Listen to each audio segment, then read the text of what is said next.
మీరు పెద్దలకు లోబడి ఉండి మీరందరూ ఎదుటివాని ఎడల, ఎవరి ఎడల? ఒక్కరి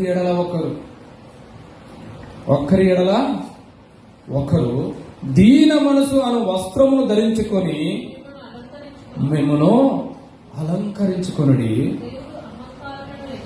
దేవుడు అహంకారం ఎదిరించి దీనులకు కృప అనుగ్రహించును. దేవుడు తగిన సమయమందు మిమ్మును హెచ్చించున్నట్లు ఎక్కడన్నా ఆయన బలిష్టమైన చేతి క్రింద దీన మనస్కులై ఉండాలంట. హల్లెలూయా.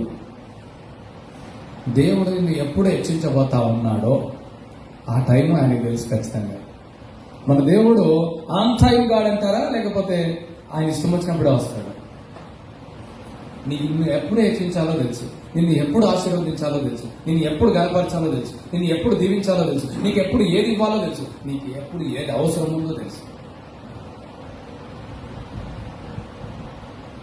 నీకు ఎప్పుడు ఏది ఇవ్వాలో ఆయనకు తెలుసు. అది ఇచ్చేంత వరకు నువ్వు ఎలా ఉండాలంట? దీన మనసు ధరించుకొని ఉండాలంట, దీనుడిగా ఉండాలంట, తగ్గించుకొని ఉండాలంట.